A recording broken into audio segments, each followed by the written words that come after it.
everyone, and welcome to Seriously Loco, the Seriously Crazy fan podcast for El Paso Locomotive FC. I'm your host, Phil Bakke, and I'm joined by my co-host, Mikka Burrell. Mikka, how we doing? Doing all right. Like, before I got on here with you, I was watching the U.S. men's national team absolutely lay waste to Ghana in a friendly. So, friendly at Giada's Park. I think a lot of those Ghana players are like Europe-based, and they're just like, I can't be bothered with this. Like, why'd we come all the way out here? Yeah, I think they're better than what they're showing tonight, but that game is ongoing as we're chatting. So I'm good. And yourself? Good. I mean, it's funny because having just written a little bit about this U.S. team and then seeing them go out and score some goals, it's refreshing. Nice timing. Your piece was very good, so I encourage anyone that's listening to subscribe to your Substack. So thank you. Yeah. I do write some stuff over there. I'm trying to be more consistent with it, but it's always the battle, right? One of those things. And speaking of consistency, I know we have been all over the shop in terms of episodes and things, but Mikka, obviously we're here primarily to talk today about El Paso Locomotive FC beating Oakland Roots on Saturday night 2-1, and by virtue of that win, earning a place in the USL Championship playoffs. And we're obviously going to get into all of that in a minute. If you have checked us out before, thank you for coming back. And if you haven't, and this is your first time listening to the podcast, we're on every major podcast platform.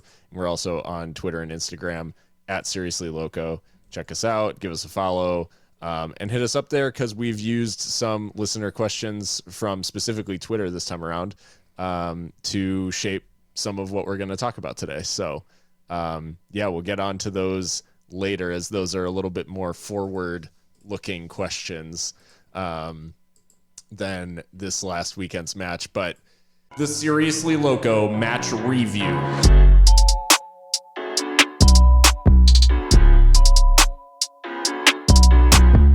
I mean, in terms of places to start, we really just have Oakland on Saturday night. And for all of the stuff that's gone on this season, for all of the back and forth, the ups, the downs, the more downs, it came down to a do or die match, the last game of the season, and it has to be said that this squad did. They did, and how they did. Yeah, massive credit to the boys. It was by far the most high-pressure situation and match that they've been in this season. Actually, a comment that Brian made that I wanted to get to when we talked about OC, but it feels relevant now. He said in post-training press conference today, Game 1 was versus Oakland, as far as I'm concerned. And it certainly felt that way because it was do or die, for both teams. It was essentially a knockout. And so I feel like perhaps that will do us some good in that we had to get into that mentality perhaps a little bit earlier than the other teams who've already locked up their places. So, it was not a perfect performance, but certainly one with a lot of bright spots. And of course, the result speaks for itself, and the fact that we've accomplished what the club set out to accomplish, what the team set out to accomplish at the beginning of the season, maybe with some asterisks here or there, some qualifiers throughout the season, but still, it is a big deal to get back into the playoffs. And if I could be a little mean, I guess that means the Hutch era is over. Once and for all. That was said in our chat during the watch along on Saturday night. That was fun, by the way. Shout out everyone who was on the stream. There was quite a few people.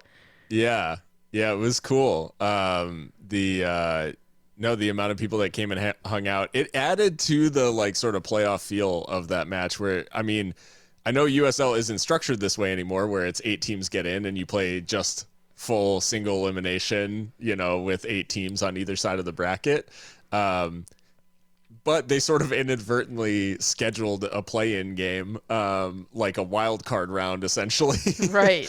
With this final game, it had that feel, especially with, huge credit to Oakland's fan base as well for showing up for that game, and creating just a really good atmosphere as well. Sold out, like well over 6,000 people there, which obviously it's USL numbers, but it is awesome to see a full building and see a crowd that was into it, even if ultimately they did go home disappointed. And along those lines, I think just the credit has to be given to the squad for, one, getting the job done in a tough situation. We'll talk about some of the other stuff they faced kind of throughout the match, handling all of the emotion of this sort of do or die situation where the other team is also fighting for that same last place in the playoffs, basically. And being able to handle that pressure, being able to deal with some of the things that went on during the match, it is just a huge credit to this team. And not to gloss over the fact that wins in California are extremely hard to come by for this Locomotive side, like historically. So getting the job done in Oakland on the final day of the season, it is a massive credit to the squad and to the coaching staff for getting it over the line. Obviously, we've had our say about how the rest of the season has gone, and there's a lot of context wrapped up in all of that. But when it came down to it, chips were down. They got the job done on the final day. Yeah, they did. And they did it in quite entertaining fashion. It wasn't very, I wouldn't say it was a negative game or anything. It was most definitely watchable. And so, yeah, there was definitely stress, but also entertainment to be had. So I appreciate the team for that. Well, speaking about what happened in the match, obviously, like the match starts and it felt like kind of from the off, Roots were sort of camped at Locomotive's end of the field, and then suddenly 7 minutes in, there is a misplaced pass that sort of bounces off of a Locomotive player to the feet of Josue Ron Gomez, who turns into space, lays it off to Eric Calvillo, and Eric looks up, sees Manny Sonupe streaking in behind the defense, and plays an inch perfect through ball for Manny to run onto. Manny, one-on-one with Blanchette, makes absolutely no mistake and actually goes, to borrow a hockey term, 5-hole between Blanchette's legs to open the scoring just 7 minutes in. Obviously, hugely exciting moment for everyone involved. Some hints of offside maybe in this one, but the goal itself, taking the refereeing decision out of it, just the utmost level of composure from Manny Sonupe in finishing this one off. And one of those chances that he would have maybe been forgiven for missing, in that it's come too early or something like that, or it's his first chance. But yeah, has all the composure in the world to be able to slot that one away. Yeah, Manny Sonupe really seems to be in his groove right now. Not just goal scoring wise, but just generally his play has been very, very good, and the composure in that moment is outstanding. I mean, the side foot finish, like you said, 5-hole on the keeper. And honestly, I could get used to Eric Calvillo in the 10 spraying these passes around, and especially this connection in particular, Calvillo to Sonupe, because I think we saw something very similar against, was it Charleston? So yeah, just the weight on the pass is absolutely perfect. Once again, Emmanuel Sonupe does not have to break his stride. His stride may most definitely have been offside. I mean, the angle is poor, as it always is in USL Championship. Sure. And so I can certainly see why Oakland Roots fans would be aggrieved by that, because Manny Sonupe is so fast that he runs himself offside, most likely in this position or in this scenario. So, but, if we're to believe what the linesman saw, it's a wonderful goal. Yeah. Yeah, and I mean, remind me to bring up to bring up Manny's offside goal when we talk about some of the other things some of the other shenanigans that went down in this match from a refereeing standpoint, and we might actually be able to say in a non-VAR league that these things balance themselves out, but maybe quite literally. But yeah, I think what I want to highlight about the Manny goal before we move on was just the fact that we've talked about obviously El Paso's lack of chance creation and specifically like they hadn't created a shot on target in parts of like 4 games, but it was two full matches that they hadn't created a shot on target. Obviously, we were talking about kind of the style of play being asked of the forwards was not necessarily like suited to their best characteristics, whether it was Josue Rongomez, Manny, Petter Knudsen, who is obviously off on international duty with the Faroe Islands right now. But whoever it was, they all seem to have really good qualities with the ball at their feet or making intelligent runs into space. But the style that we were playing was more so asking them to hold up the ball and like win sort of headers, glance something on for someone to run onto, that sort of thing. And it just seemed like ill-suited.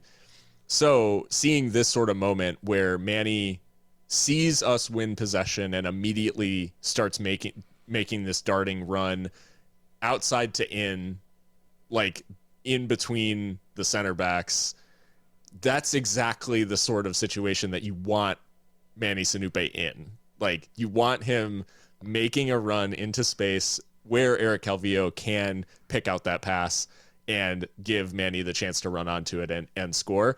So it was refreshing to see them in that sort of situation where you think, hey, this is exactly, if Manny's dreaming up sort of an offensive move in his head, this is kind of it. Well, you brought up at the top of the show that California has not been a happy hunting ground for us, but for Manny Sonupe in particular, Northern California has been pretty damn good for him. So I'm glad to see that continue for him. But yeah, you're absolutely right. You want to see a player like him stretch his legs because defenses in this league can't deal with it. They can't handle it. And so, yeah, to play to his strengths was really nice to see. And again, like I said a couple podcasts ago, I don't think we've seen like the full complement of Eric Calvillo's skills until we see him kind of in the hole, like behind the striker. And I think we've seen more of that. And he's a lovely playmaker in addition to being able to crush the box, in addition to having a wonderful shot on him. So, I mean, yeah. Lots for Eric as far as skill set at his disposal. So, well, leading into the next goal, that combination of Eric Calvillo and how he was linking up, particularly with Josue Rongomez in midfield, where Josue was dropping a little bit deeper to receive the ball in space, was able to turn in space, and was able to link play maybe a little bit more fluently between midfield and attack and end some of the disjointedness that had been going on. Aron gets the ball in a little bit of space at his feet, initially tries to make a move towards the box, starts to retreat out towards the wing and positions his body like in between the ball and his defender, wins a free kick. And something that maybe Locomotive will have thought is, I would say, a big opportunity for them to improve, has been attacking set pieces. We talked a lot about defending set pieces. We haven't scored a ton of goals from attacking set pieces aside from direct free kicks, right. I would say. And this time, Petar Petrovic has a chance to whip in a ball from that right flank, and what a peach it was, right onto the forehead of Noah Dollenmayer, who doesn't really have to do much aside from get ahead to it, but puts an absolute bullet past Blanchette to double the lead on 13 minutes. So Locomotive at this point just absolutely flying, but Petar with a lovely ball in, and Dollenmayer with his first ever goal for the club on the final day of the season. Yeah, I love everything about this goal. Like you said, indirect free kick. I think first, Petrovic's take is brilliant. I mean, the curl on it, the placement, the pace. I mean, that was really whipped. And like you said, Dollenmayer only has to meet it with his head. He doesn't have to actually put any power or pace on the ball himself. Dollenmayer, for his part, he absolutely monsters Inchi, who's, to be fair, ball watching. And then Morad behind him can't really compensate. He's got his own man. And so Dollenmayer is able to get between the two of them. It's not good defending, but it's hard to defend 6'7" Noah Dollenmayer, to be fair. And this is, ever since Noah came in, obviously you recognize right away he's the biggest man on the pitch, and possibly in USL Championship. I don't know if there's anyone bigger than him, but I'm sure someone will correct me on that. But I think everyone's wanted to see him used this way as a target. Because why not, right? I mean, it's very effective against USL defenses.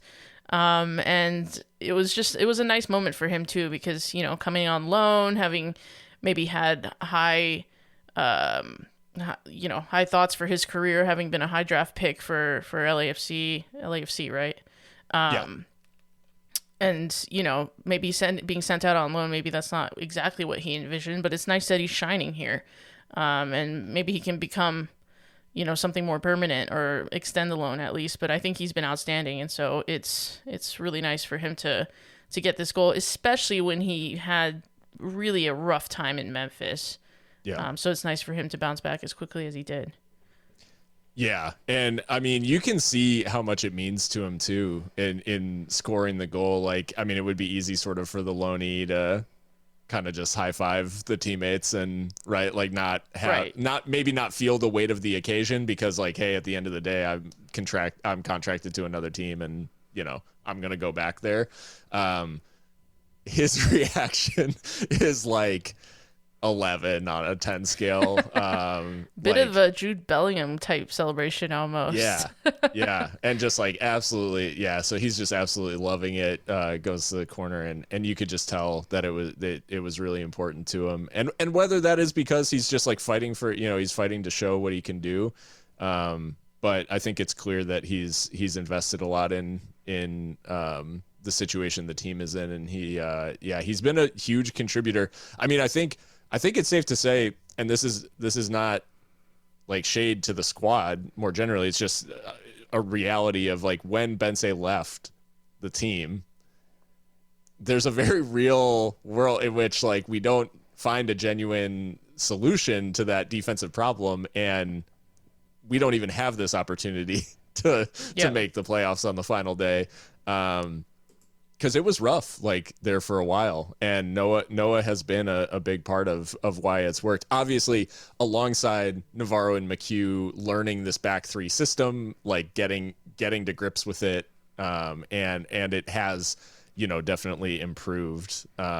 So yeah, and then Dollenmayer contributing at the other end as well. Well, after the goal, Dollenmayer was involved in sort of like an incident in a different way.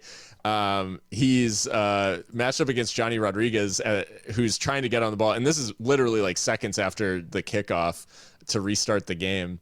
Johnny Rodriguez for Roots is trying to get on the ball. Noah's hassling him, giving him a lot of trouble. And Johnny takes a little bit of, I would say maybe a lot of liberties, and throws a bit of an elbow and catches Noah in the face. Watching it on TV, like, I know the biased opinion, but it definitely felt like Rodriguez was booked in that moment. Definitely felt like it could have been more. Well, and if you're throwing an elbow at Noah Dollenmayer, like, clearly you're aiming for something. You're trying, right? Because you gotta go out of your way. You have to go out of your way, quite literally, to do that. So yeah, that was an ugly moment there, and really disappointing that he wasn't shown more for that. Did he even get a yellow card? I can't remember. There was so much happened. He did. Definitely should have been, orange if not red. Just ugly stuff that you don't like to see. And I think the referee had not a great night, to be fair. I mean, it'll live rent free in my head that Eric Calvillo was trying to talk to him, and he basically shooed him away, and he kept pointing at his armband and saying, "I'm the captain," which I think is a theme we're seeing in world football with referees. And I think I mentioned this on the stream, is like we're seeing this a lot where players are trying to just get an explanation from the referee. This has been part of the game for eons. And now they're getting shut out and, worse, punished for it at times. So, but yeah, Johnny Rodriguez should have gone crazy non-call or non-red, but we moved. The crazier thing is that they restarted play with an Oakland Roots free kick, which is just wild. Which made no sense, which we were on stream like, wait, what? And we all, I don't want to say we almost conceded, but, we were under pressure from that free kick, which is that's insane. And that's not even a matter of interpretation. That's just wrong. Yeah. That's just factually wrong. We should have got the free kick. Yeah. It was absolutely bizarre. And like you said, it wouldn't be the last time we talk about the referee, and I'll actually bring it up in here in a little bit. I guess the thing that we should, it was the first half obviously defined by 2 Locomotive goals, but there was a lot of pressure from Roots, if not outright chances. It did feel like for a lot of this game there was just it felt like, okay, something's about to happen. Oakland's really building to something here. They're really putting something together, and they played some good football. But I guess the moral of the story is that I want to say the first time this season, that's probably being overly unkind to Locomotive, but Locomotive suffered well in this game, as they say. They did deal with the pressure for the most part. Well, it reminded me of some of the better football that we played in the first half of the season, where we suffered well against certain teams. And it seemed like Roots were winning every loose ball and able to just recycle it in our half. Their defensive line was right in midfield. I mean, I think they fed off the energy of the crowd and were really spurred on to play attacking football. And, like I said at the top of the show, this was as much of a do or die for them as it was for us. Even more so, because I think they were win and you're in, but that was it. We needed the draw. But thankfully we got the win. So, I mean, there was a lot of pressure on Roots, and therefore they put a lot of pressure on us. And while I think the chances that they ended up actually getting, aside from the penalty, were easy for Benny Diaz to handle, it was still a lot for the team collectively to deal with, because the press was just a nightmare for much of the, I guess, second half of that first half. Some of the middle, I guess, too, yeah. Yeah, we'll talk more about it in the second half, because that felt like an all-out onslaught. But I guess the second incident of note was that, and it kind of got glossed over, and even in the highlights package, they show that Mfeka gets booked, but they didn't actually show the tackle in the highlights package. This is another one that is borderline red for me. The Lindo Mfeka challenge, he ends up about shin high on Liam Rose and is super late. The ball's gone, Liam's already played a pass and just gets absolutely scythed down. Yeah. That one for me, probably could have been red too. Yeah, it looked very painful, and I don't think Mfeka was in a lot of control at that moment. I mean, fair play to Liam to get rid of the ball so quickly, because I think he knew that was coming. And that definitely, I'm about to get clattered. Yeah, exactly. And so he did, but yeah, I think you're right. That's probably another orange, if not red. Pretty high, pretty reckless, pretty out of control. So, but I think the referee was trying to let the occasion play out 11v11. Which we know is not the rules, but he was Michael Olivering it. Yeah, exactly. It almost seemed like there was a directive from on high of this is basically a play-in game. let's let them settle it 11v11. But I mean, the rules are the rules, and one or two people should have gone. Yeah, it was interesting when even the commentators sort of said, like, they brought up the idea of, like, if VAR was involved in this match, like, you could have seen El Paso's goal ruled out for offside, and Roots would likely be playing with 9 men. So it was really interesting to hear and that that's from the Roots commentary. Yeah. Yeah. Wow. There you go. So yeah, that was interesting to hear. Referee at the center of things just 4 minutes later after the Infeka challenge. Cedeno for Roots has the ball in the box, twists, turns, goes every which way around Noah Dollenmayer.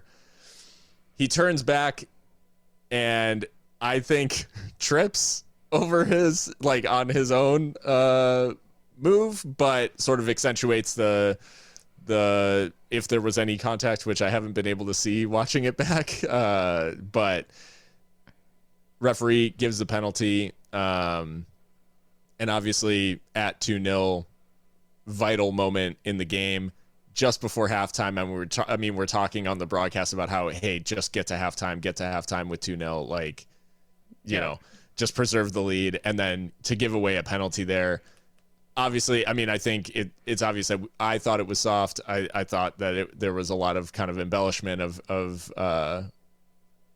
anything, because I just couldn't see where the contact occurred. And like another big pressure moment that Locomotive had to face in this one. Yeah, I mean, to be fair to Cedeno, he was putting Dollenmayer in the spin cycle. I mean, that was some dribbling from him. I mean, I think if there was contact, it was slight. But with this referee, I mean, you couldn't really expect him to call anything with any great consistency. So when he pointed to the spot, I was almost like, well, yeah, of course. This is superb goalkeeping from Benny Diaz. Maybe something that we've gotten on him about, of like what traditionally goalkeepers are meant to do, which is like stop shots. And of course, in a penalty kick situation, like the goalkeeper is always at a disadvantage, obviously. Mm-hmm. But this is really great goalkeeping, because Benny doesn't go early, which we see a lot of goalkeepers do in a penalty situation. They just pick their side and that's it, and they go. He waits for the taker to actually make his move, his step, which he kind of delays a little bit, and then goes with them. And it's really not a good penalty either in terms of power. The placement's not good, but the power is definitely not good either. If you got to have one or the other, right? Right. And neither were there in the penalty, so it's not a great penalty. But I just think Benny did really, really well here.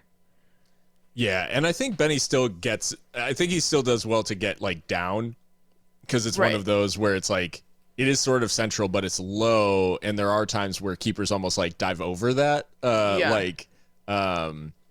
So the fact he gets his hand down, and yeah, like you said, I think like the timing of it, he's just read Rodriguez really well. And who knows, like, if spending time at Oakland last year has influenced, maybe he saw him take penalty kicks a lot in training, and maybe he's got Johnny's number. But yeah, it was obviously a massive save, like in the context of the game, and I think just good for Benny's confidence in terms of how he was goalkeeping the remainder of this game, which he did have us all going on a journey with him at times in this game, with some of the balls into the box from Roots, but those balls in the air, I guess. Yeah. But aside from that, no, I think Benny, we have to commend Benny for what he did, and to stop a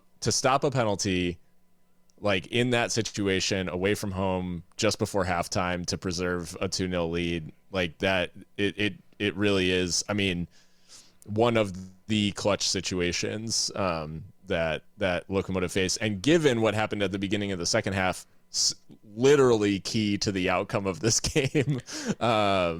So they do get to halftime with the 2-0 lead.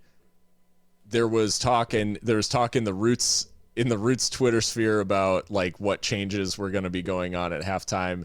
We did, we saw Roots blog call for Anwar Pelaya's, and by God, Roots came absolutely flying out at halftime, flying out of the gates, and they put a Locomotive under a ton of pressure, and Pelaya's, with basically his first touch, touches the ball up into the air, and with his second touch, scores an absolute golazo bicycle kick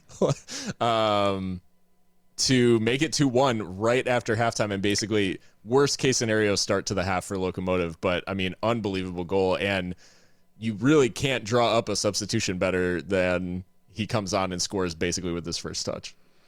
That's the thing about this sport, is the momentum swings are so ridiculous, because if you really think about it, in that first half, they allow 2 early goals, then they miss a penalty. You be forgiven to think, as a Roots fan, like, this is not our night. It's just not going for us, right? After 3 major situations like that. But then to come out in the second half, your sub comes on, scores an absolutely insane bicycle kick with just tremendous athleticism from Pelaya's. I think it switched the momentum well in their favor. And like you said, they came out swinging.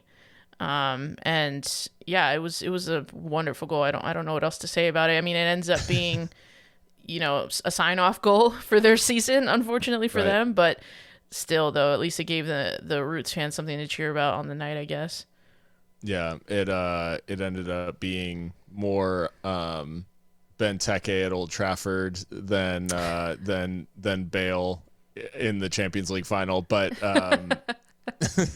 but yeah. So no, I mean, it's an absolutely unbelievable goal, and I think like this half, and in watching back the highlights, and then like just how we experienced it watching it live, like, the second half was not necessarily about like a ton of concrete chances for Oakland. Like we said, like in the end, they actually do take 20 shots. They only put 6 on target. One of those is a penalty. And a couple of these in the second half, I think Roots have actually like let us off the hook a couple of times by taking like poor shots, or just not making like a clean connection with the ball.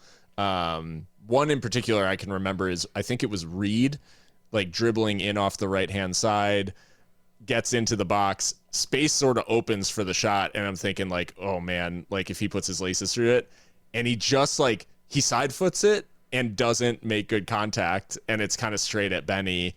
And it's those sort of moments where I think this half, if you play it back, 10, 50, 100 times, like Roots probably get something a lot of the time, because they were in dangerous areas. They were putting Locomotive under a lot of pressure. They're making Locomotive do a lot of last-ditch defending. And in the end, like, their decision-making just wasn't quite there to make it tell, like, to make all of this pressure tell.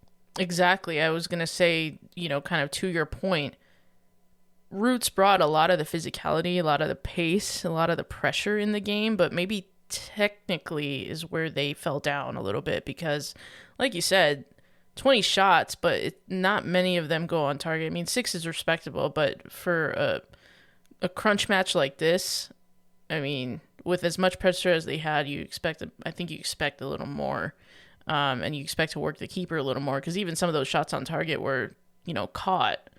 Right. So I think maybe it's technically where they kind of fell down a little bit and just didn't have that like little extra bit of quality. And I'm saying this when Pelaya's scores a bicycle kick on the night, but I mean, just as a team, right?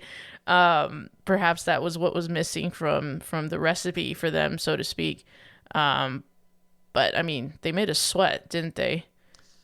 Yeah. No, and that's what I mean. It is a big credit to this Roots side, which I think was kind of thought like, it's actually a shame for me that they're the ones to miss the playoffs, because there were times of this season, I mean, particularly like when they played in El Paso, but I mean, they've had a lot of performances this season that turned my head in terms of like, hey, like this team might really have something about them. And I think it's a shame that they've missed out in the end, because obviously, like, well, selfishly, I would have loved to see New Mexico miss the playoffs again, because that would have been a nice treat. And I think like I like the way that Roots play. I mean, I know in this game they did, there was a lot of physicality. There was some potentially borderline stuff going on. But in terms of the way that they actually attack and possess the ball and all of those things, I think like they are I think they're on to something. And I really like Noah Delgado as the manager there. Because I think a lot of people were like, oh, Juan Guerra's gone. Like, what's going to happen? He's off to Phoenix. And I think Noah's actually an improvement on Juan. But that's... What a take. Yeah. Okay. But all that being said, like, I think it is a shame that this team and the town are missing out on the playoffs. And I think hopefully they'll reload and be back next season because I think... in terms of organizations in USL, it's one that I'd like to see rewarded with some postseason football, but they just haven't quite found the formula yet. But it does, they're obviously about as close as you can get without getting in. Very true, and I second everything you said about them as an organization. However, it was our time, right? We were kind of due. First win in 5 times of asking against Oakland. They've had a lot of fun at our expense. So I will revel in this just a little bit. Oh, absolutely. No, and that's what it was a fun one. We had the narrative obviously about, Benny Diaz like coming back to haunt the club that he spent last season on loan with, having previously haunted Locomotive, and playing an absolute blinder against us for Roots last year. And then we had the added narrative of at the end of this one, Memo Diaz, Chapo Herrera has the ball. He's through. He's got options either side. He could lay the ball off. He delays. Memo Diaz chases him down from midfield and sides him down on the edge of the area.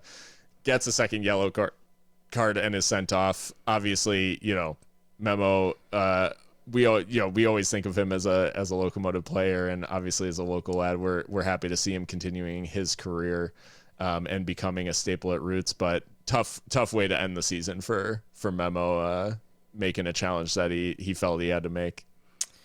Yeah. I mean, I don't really think of him as that kind of player either, so it was a little bit surprising to see him get booked twice.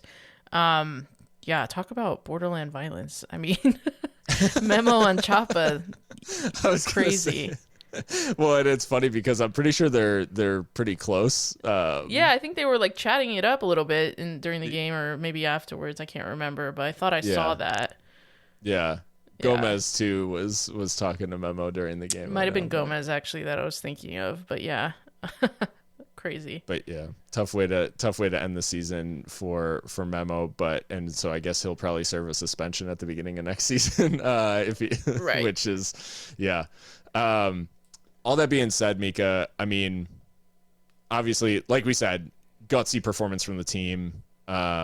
They see it out in the end, 2-1. They booked their place in the playoffs. By virtue of the win, they get the 7th seed versus the 8th seed, which was nice. We finish above New Mexico United, which is always, like we said, a treat to finish above the rivals. But with that being said, expanded playoff format, all the like debate around more teams in the playoffs, all that sort of stuff. We talked at the beginning of the season as playoffs being the goal. Does making the playoffs, and I think we asked this question a different way maybe a few weeks ago, but now that it is decided and the team's in the playoffs, does making the playoffs change how you're thinking about how this year has transpired, or is it just kind of like another thing? Is it like its own distinct thing? Yeah, it's I think you would be lying. I think anyone would be lying to say it doesn't brighten things up a little bit to finally make it. And with a clutch performance, on the last day and the last opportunity, having let earlier opportunities slip, right? So I think what I'm trying to say is I think the circumstances of how we make it a little bit sweeter, and maybe could paint something brighter over the whole of the season. But I mean, there's still problems there, and I think I think a lot has gone on this season that provides context for why, it hasn't been smooth sailing the entire time. Which, everyone knows what those issues are: injuries, selling players in the middle of the season, not retooling with as much as we would like, or, signing players that are also injured, like things like that. Yeah. And we'll never know if that's like self-inflicted or if that's just, unlucky. But either way, that's kind of what happened. And I think that contributed a lot to some of the bad form this season. But yeah, I think you have to kind of think of it as ending on an upward trajectory. And we'll see obviously where we go in the playoffs, because we've got this big match this Saturday against Orange County. But yeah, they set out to accomplish the goal, and they did do that. Could we have done it in a better way? Sure. But to not make it 2 seasons in a row of missing the playoffs is obviously a good thing. Yeah, I think our next opponents are actually a good sort of like cautionary tale about what happens when you overdo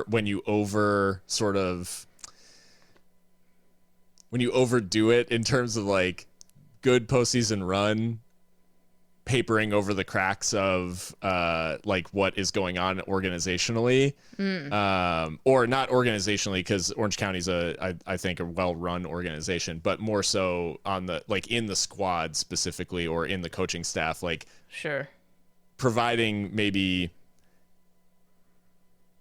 focusing on, or maybe learning the wrong lessons, I guess is what I want to say, like learning the wrong lessons from the season.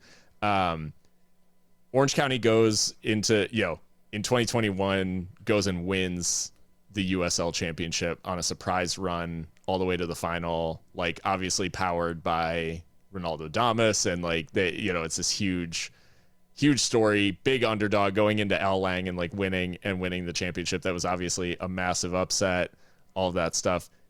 They come out in 2022 and drop one of the worst seasons in USL history. Yeah, like that title defense was awful.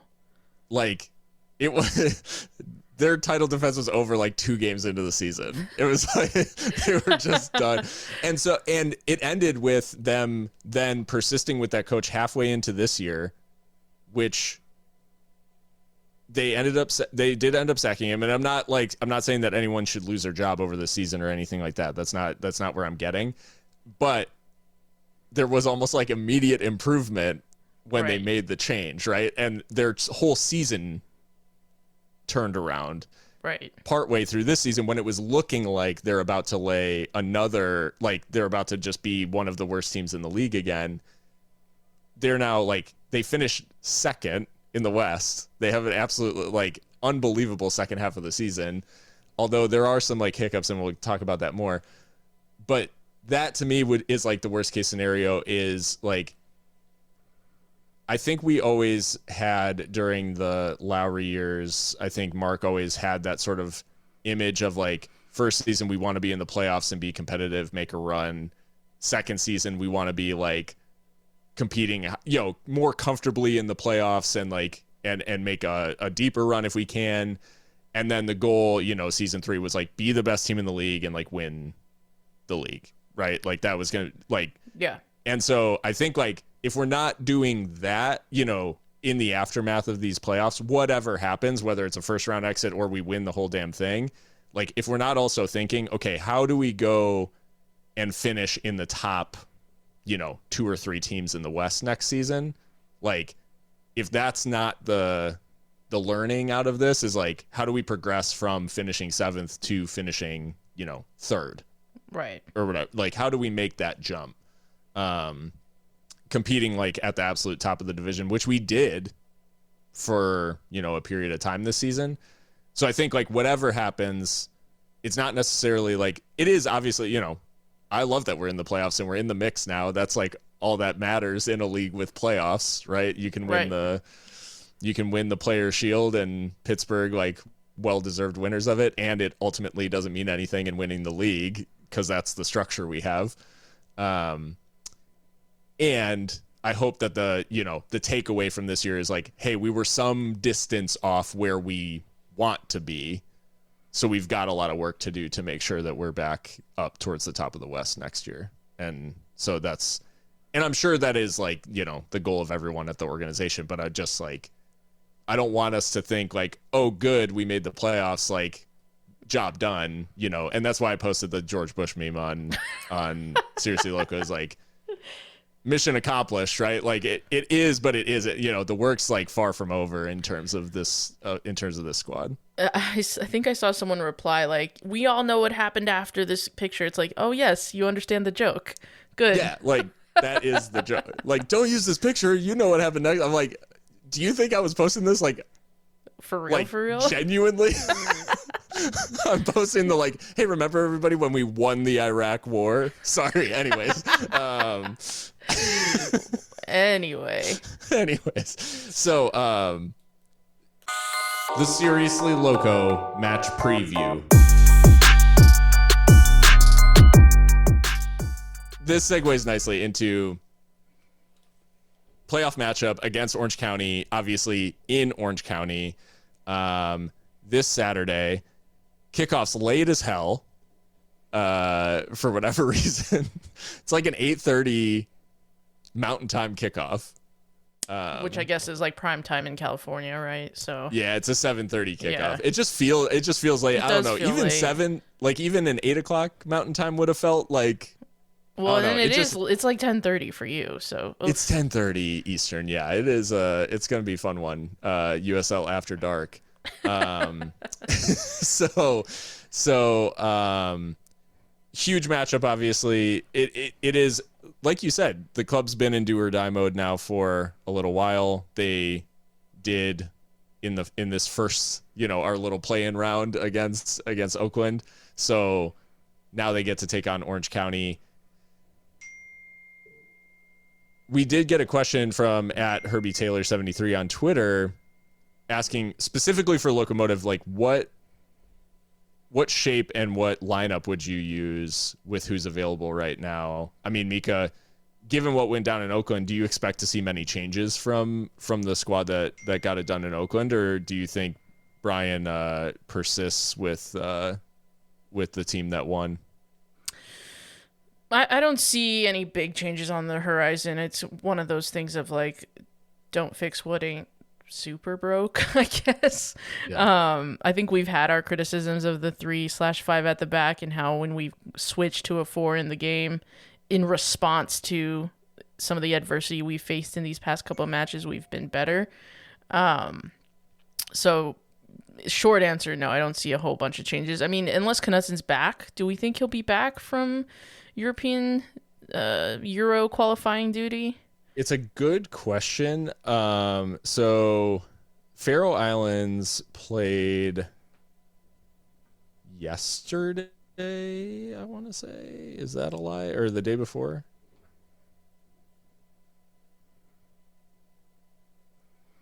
They played in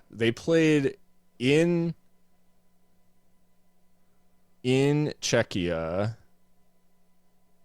I assume lost. And lost only 1-0 though. Okay. Thomas Souček penalty. Oh wow! Wait, hold up. Let me find out they were like going toe to toe with Czechia. So it does look like Petter was an unused substitute in that one. Okay. But I think they must have one more game, right? Because the international, like, otherwise, or maybe no, I guess they're released back to their clubs because some clubs play on like Friday in certain European leagues. Okay. So I mean, that might be the only difference then, is if we see Knutsen right back in, but that is also a lot of travel for him. A lot of travel because they were in Czechia, and then I think they played Poland over the weekend that was like a 2-0 loss, I think, to Poland. Okay, well, we'll see, I guess. But to be fair, I thought that Josue Aron Gomez was quite good in like the withdrawn role behind Manny Sonupe, because that's not a partnership that we see all the time. So I thought it worked quite nicely. But yeah, I personally wouldn't change anything right now. I don't think now's the time to be experimenting necessarily, and we can make changes in game. So I really liked I did really like the way that Calvillo and Gomez combined. And I think the midfield was functional. I think the one thing that we'll have to just keep an eye on is just I think is Chapa. Not necessarily from I thought Chapa was actually very good for the most part against Roots. I would say just managing the emotion of the occasion is one thing that Chapa, like he actually, to be fair to Lindo and Feka, he actually has a tackle in this one that is like an orange card. He's become more rash, yeah, for sure. And I don't know if that's like actually his game like evolving in that direction, or if it's because he's lost a step from that injury, and so he's like late to things more often. I don't know. But actually, yeah, you make a good point. If there was anyone that I would change, it might be to bring Kostitian back in, because discipline is really important, and you really don't want to be down a man or two in a playoff knockout situation. Well, speaking about Orange County in particular, and I mean, this season, Locomotive enjoying a decent record against them in terms of they beat Orange County earlier this season and then drew. It was a 0-0 draw at Orange County, I believe, if I'm remembering correctly. Yeah. So where was that win? It was early on. Yeah, early in the a season. 1-0, and that was so we have won already once in Orange County. Mm-hmm. And I mean, much of this team in terms of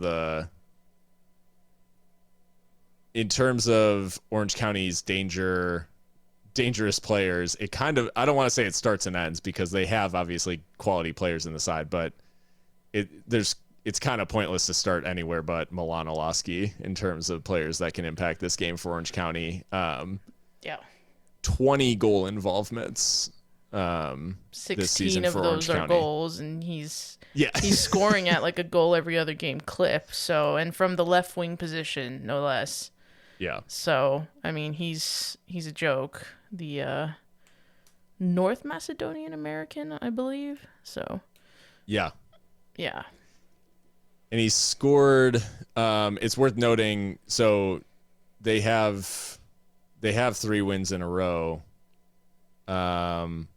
He scored in each of those 3 wins, but his scoring streak actually is 4 games, because he also scored in the draw against Phoenix. So he scored in 4 in a row.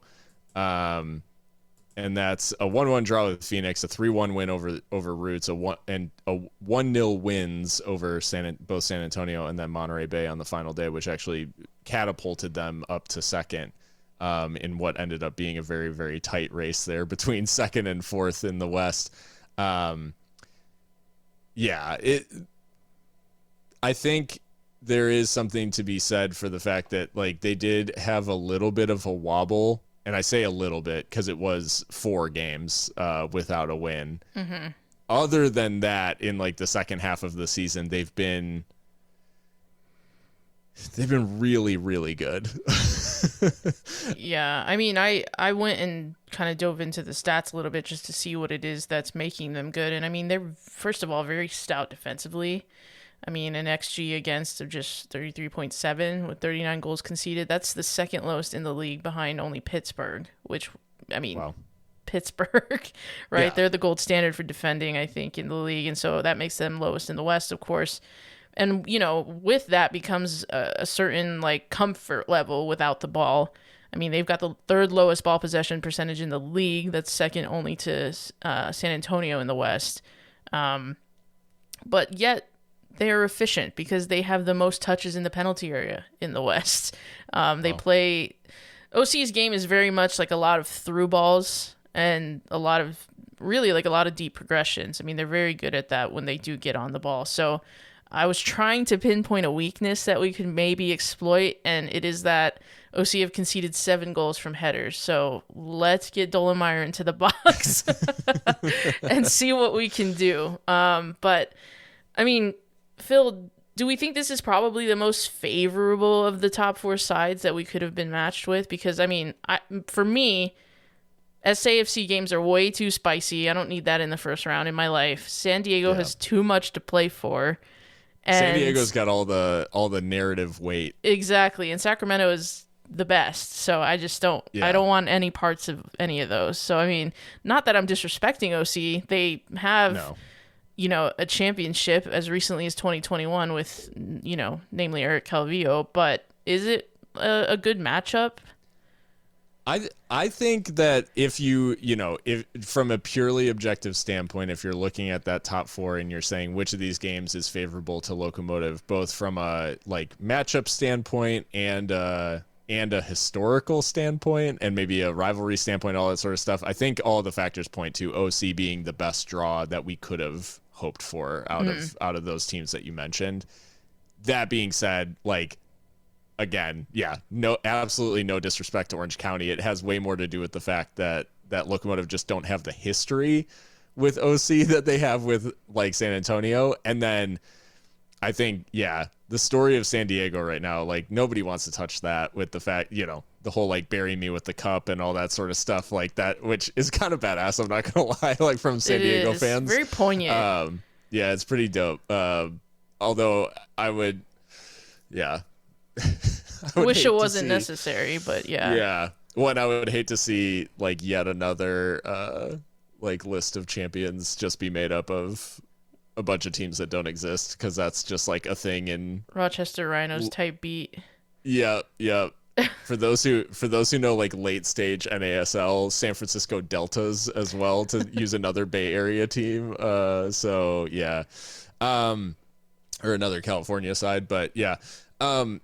Orange County for me, I think the thing that does help a little bit is not Kevin Partita. Wait, is it Kevin Partita? Who's their defensive midfielder who plays for them? Yeah, Kevin Partita. Yeah. I was thinking, sorry, I was getting confused with Edson. Well, but no. So Kevin Partita sent off at the end of the Monterey Bay game, and the reason that I think that this is key is looking back through, and obviously you can take and leave FOTMOB match performance ratings and take them with a grain of salt. Playing in defensive midfield for the last 3 games, he averaged a 7.8. In defensive midfield, which FOTMOB does not give high defensive or high ratings often to players that don't score. Sure. And he was often among the top performers in terms of the ratings. The one thing that I would say is missing a player like that, I think we all can attest. We talked on the broadcast while we were watching the Roots game. Man, this team looks so, this team always just feels better when Liam is in it, right? This team, it always feels a little bit more fluid, a little bit more connected. How many times across the years have for our favored English clubs, we talked about having a DM that can actually do what's necessary in there. And there were how many years of jokes before Fabinho joined Liverpool of can he play DM was just every signing, can he play DM? And so that's one thing that I think does give me a little bit of hope in terms of him being suspended for the match. Maybe that's just a little connective tissue that's missing from OC, and he has been a solid mainstay in the side. He logged the 5th most minutes on the entire team, and started 26 of the matches. So no, yeah, it's a good pick out. So yeah, I think that could be a big miss for them. I I'd say there's only one player. There's probably only one other player that you'd think like more so than him that you're like that you would not want suspended for this game, and Right.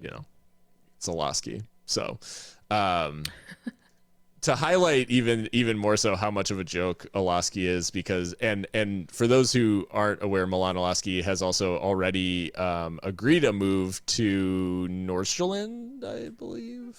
Oh, okay. Or Midtjylland, Nordsjælland. I can't remember. Midtjylland, maybe. But he is going to the Danish Nordsjælland, yeah. Nordsjælland. Okay, Yeah. I was right the first time. So yeah, he's agreed to move to Nordsjælland.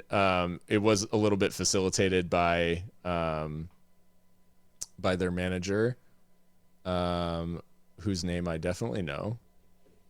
Of Nordsjælland? No, Of OC. Of OC. Oh. Carlson? Morten Carlson, right? Morten Carlson, yeah. Yeah.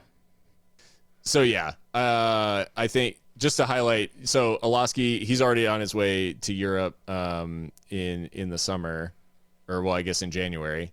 But his 20 goal involvements, 10 better than Thomas Among, who is second on the team. Like, yeah. Literally double the amount of goal involvements from the next closest guy. And Thomas Among, a little bit of a danger man himself as well, has found his feet a little bit more at OC since joining. So definitely one to watch out for. Though most will remember him from actually his time at San Diego Loyal. Prior to joining OC, but yeah, big forward who puts himself in the mix. But Olaski is definitely that guy for OC. Yeah, absolutely. Well, talking about the playoffs broadly, and we'll hit these questions quick before we wrap up. But at Nico11 on Twitter asks, "What do you think about the Locos' path in the playoffs? Is the top half of the West bracket tougher or easier than the bottom half?" So I think, he's specifically referring to, and if anyone wants to look up what the bracket looks like, but in this seeding format, you've got Sacramento, New Mexico, San Antonio, Colorado Springs on that top path. And then San Diego, Phoenix, OC, El Paso on the bottom half. Do you think if hypothetically Locomotive are to advance, do you think that you would feel good about their second round matchup being either San Diego or Phoenix versus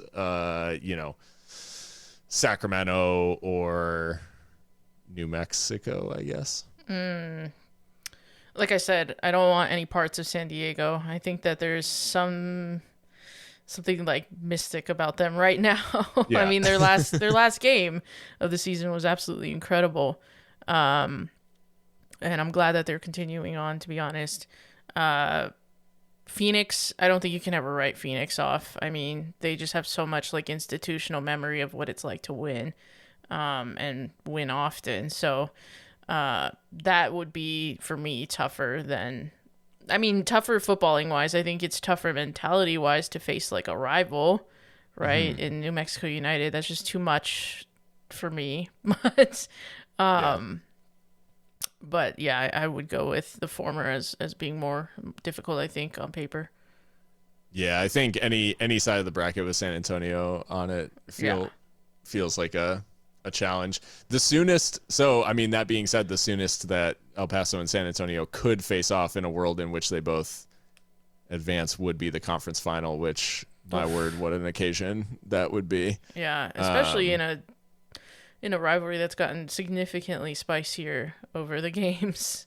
Yeah. No, that would be quite the occasion.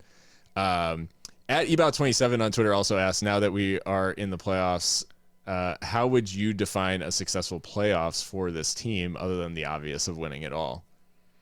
Yeah, I mean, I think winning this game at least would be a really, really good outcome. Obviously, you want to go as far as possible, but to even just win your first one on the road in a hostile atmosphere with a player like Milan Olaski, who's destined for bigger and better in Europe, I think that would be huge. But I'm trying not to project too much about what we might do, and just take it a game at a time. And we'll see on Saturday what happens. Yeah, I think we just have to kind of accept that we are the 7th seed for a reason. And unfortunately, like, I don't think we can assign any real expectations to the playoffs, because I mean, the most likely outcome, if we're just being completely honest with ourselves, is that we lose on Saturday and it's over. And I'm just saying that strictly from a OC more consistent and like higher placing team than us. Now, literally, it is a single elimination soccer tournament, which every single person knows is mad and anything can happen on any given day.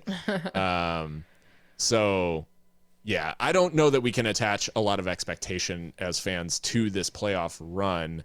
Now, we know that in the past, Locomotive have made the most of just getting into the playoffs. I mean, season 1 is a good example of, we were above the line and we made it to the Western Conference Finals. So like, anything is possible, obviously.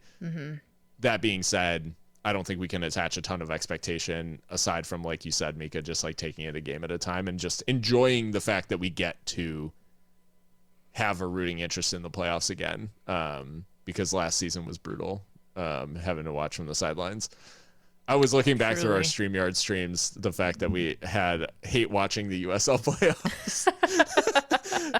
we did a watch along at the beginning of the playoffs last year for hate watching the USL playoffs, which was, that was funny. Down bad. Yeah. Well, I just wanted to give a quick roundup for those listening on the structure, or, the structure of the playoffs. So it is, best 8 teams in each conference put on either side of a bracket, the finals in the middle.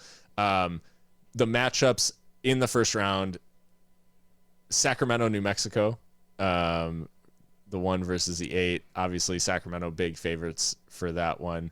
San Antonio as a 4 seed hosting Colorado Springs, which I think definitely a more interesting match than I would have thought. Like, if you would have told me that that's a playoff match at the beginning of the season, I would have thought that you were telling me about the 1 versus the 8.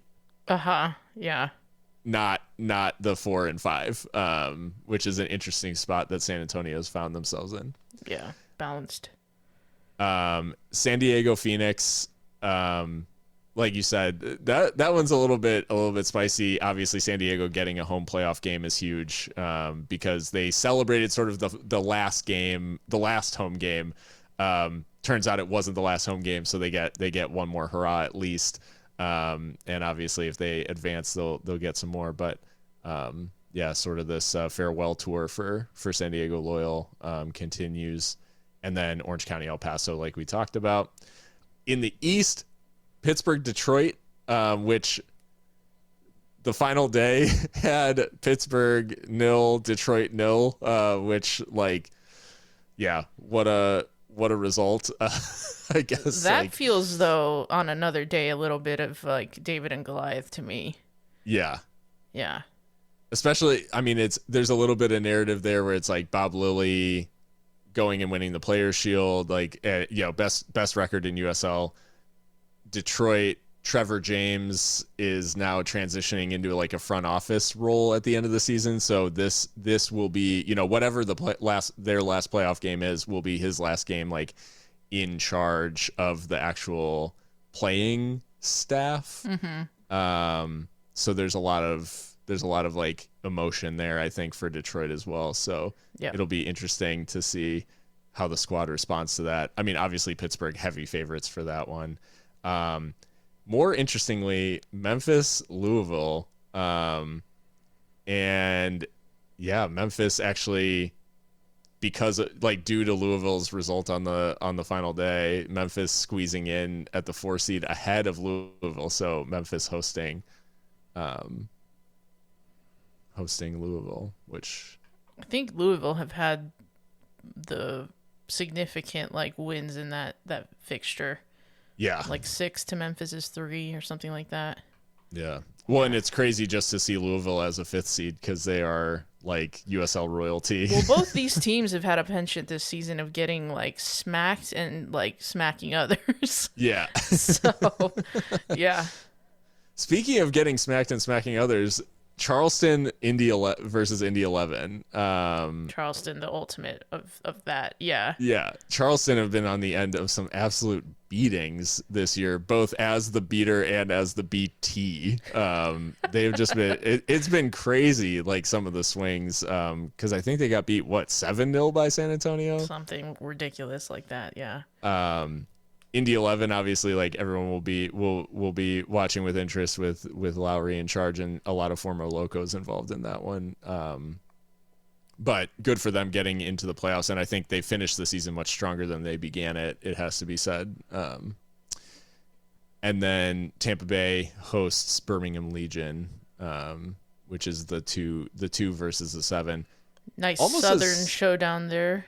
Yeah, almost a similar story for Birmingham to El Paso a little bit, in terms of like they were kind of cooking along, and like, hey, like they're right up in the mix, and like maybe with Tyler Pasher, they're like there's a conversation of like, could they push up into the upper tier of the East? And then they just kind of fell off a cliff for a while. Just had a lot of trouble getting results. And yeah, so there's a lot of parallels almost between Birmingham and Locomotive this year. But they do make it in. They finished off pretty strong the last couple of games, if memory serves. So yeah, it's all set, and it'll be really interesting to see what happens from here, because like we said, single elimination, anything can happen.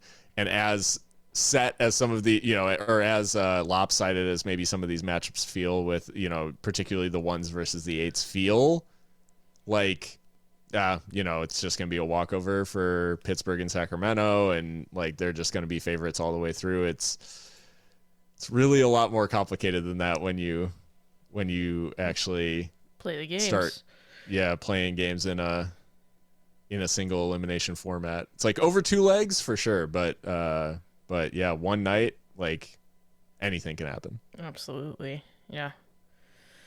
Exciting. Well, yeah, very exciting stuff. And Locomotive in the mix, which is what matters at the business end of the season. So all that being said, thanks everyone for joining and listening in. Thanks to those who sent in listener questions. Yeah, we'll be back to talk about whatever goes down on Saturday.